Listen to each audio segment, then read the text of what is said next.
Hey, what's up guys, it's DarkArmedAlliance, technically doing a Yosenju deck profile. So I'm really excited to do this for you guys because this deck is a fantastic deck to play this format because we have Dimensional Fissure and Macrocosmos back at 3 each. This deck is super fun to be able to play and extremely consistent, so without further ado, don't forget to like, comment, subscribe, hit the bell there so you can become part of the notification squad, and definitely check out the Patreon down in the description below for all those awesome rewards, like getting your name description every single video, getting a signed cards in the mail, and even getting to request a deck profile every single month to your Patreon. So without further ado, let's get straight on into this.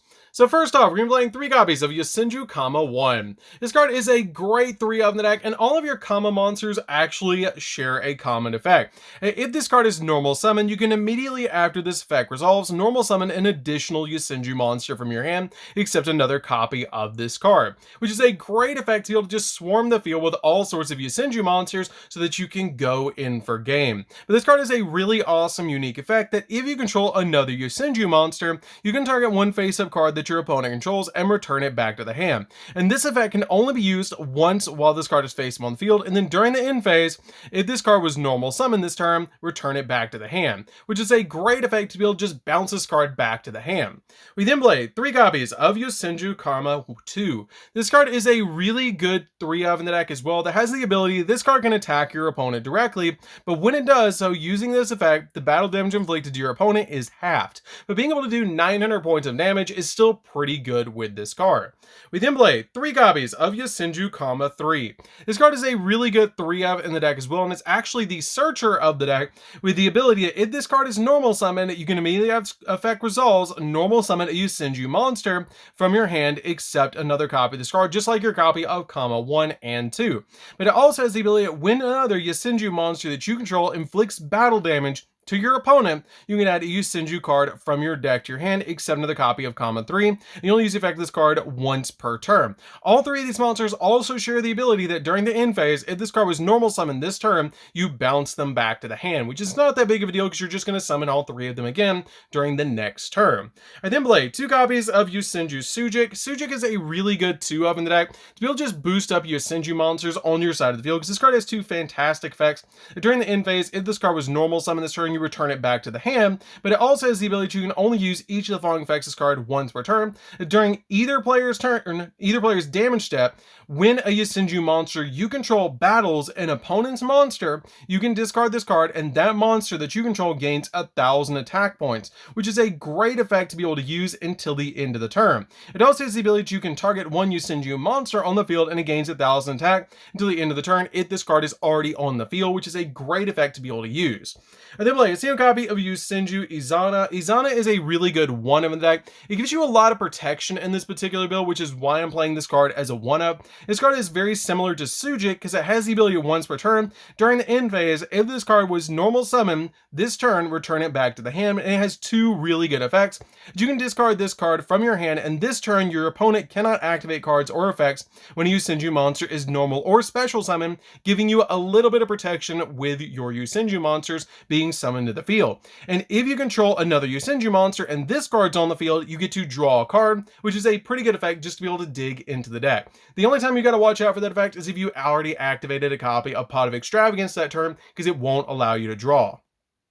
We then play, for the last 3 monsters, I'm just going to be playing 3 copies of Dimensional Shifter. This card is just really, really good this format and a fantastic card in this deck, so we really don't worry about the graveyard all that much. Because you have no cards in your graveyard, quick effect, you send this card from your hand to the grave, and until the end phase of the next turn, any card sent to the grave is banished instead, which is a fantastic effect in this deck to be able to just banish everything, because there's a lot of graveyard heavy decks running around right now. So, that's it for the monsters, guys. Let's get into the spells. So for the spells, we're just going to be playing a few spells, and that's going to be 2 copies of Pot of Duality. Pot of Duality is a great 2 of in the deck, and it has the ability that you excavate the top 3 cards of your deck and add 1 of them to your hand, and after you resolve that effect, you shuffle the rest back in the deck, but it does lock you out of special summoning for the turn, which is not that big of a deal because usually in this deck, we're just normal summoning a Yosenju and then normal summoning a second one, a third one, a fourth one, and filling up the field with all of our Yosenju monsters by normal summoning them, similar to the way the Floowandereeze works, which is really really cool. We then play 3 copies of Pot of Extravagance. Pot of Extravagance is fantastic in this deck. We're not too worried about the extra deck. We're just going to swarm the field with all sorts of Yosenju monsters and just go in for game. So this card being able to banish 6 from our extra deck at random and then draw 2 cards is really, really good.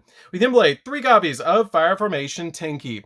Fire Formation Tenki came back to 3 on the last list, and it's just really awesome this card is back at 3, because when this card is activated, you get to add a level 4 or lower Beast Warrior monster from your deck to your hand, which all of our Yosenju monsters are Beast Warriors, so we can add any of them that we want from our deck to our hand on this card. It also gives them a 100 attack point boost, which can come up to be able to help you go in for game. We then play 3 copies of Dimensional Fissure. Fissure is just so good right now. Any monster sent to the graveyard is banished instead, which is just really powerful. I absolutely love that effect with this card, and it's just so good in this particular deck that we don't really care about the graveyard all that much, and it really hurts the opponent where we don't really care if our cards get banished. So that's it for the spells, guys. Let's get into the traps.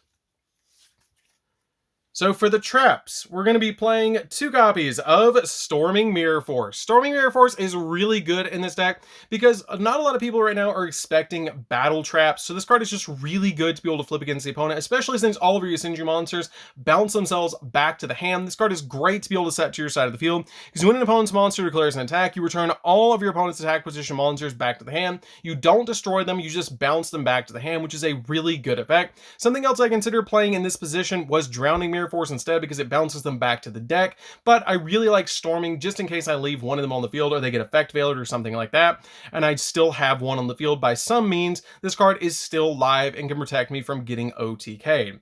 I then play 3 copies of Solemn Judgment. Solemn Judgment is really good just in case we're going to get Feather Dusted or something like that with all of our back row that we're playing in this deck. So this card is just really good overall because it has a great effect to be able to say no to pretty much anything, because when a monster, would be summoned, or spell trap card is activated, you pay half your life points to negate the summon or activation if you destroy that card. So this card is just fantastic to prevent cards like Twin Twisters, Harvey's Feather Duster, or really powerhouse plays that your opponent's going to be using against you and stopping them before they can go off.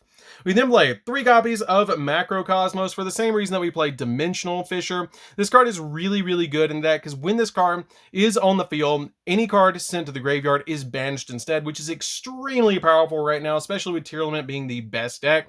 And this card is just really, really good overall in this particular deck to be able to just banish everything that touches the grave, or would touch the grave.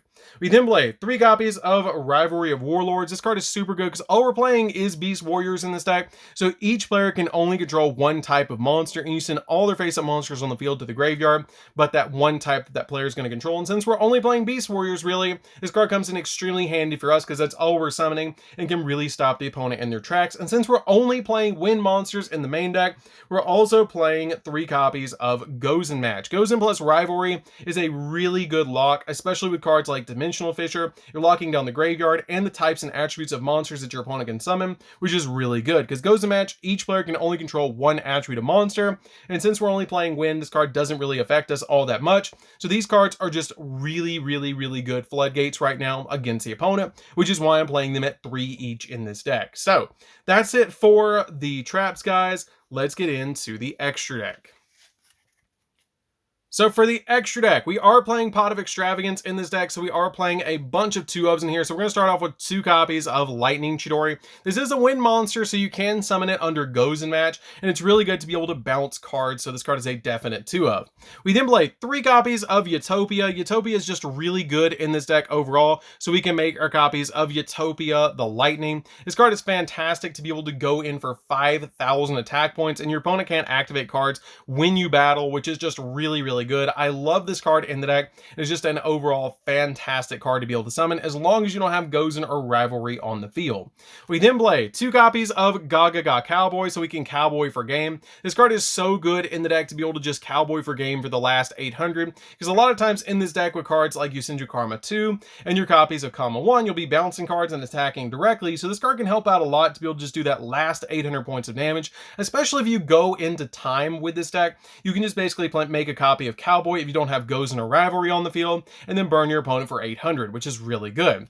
We then play a single copy of Tornado Dragon. This card is really good at popping spells and traps, which is why I play it as one of. One copy of Baguska, because you can throw this card in defense position and basically wait for your floodgates to draw out of the deck. One copy of Exciton Knight, just in case we need to blow board. This card is really good in the deck. One copy of Abyss Dweller. Abyss Dweller is really good at shutting down the graveyard, so this card is a fantastic one of in here. I don't make it all that much with cards like Dimensional Fisher, your copies of D-Shifter, and even your copies of Macro, so I don't make this card all that much, but it's still here just in case we need it.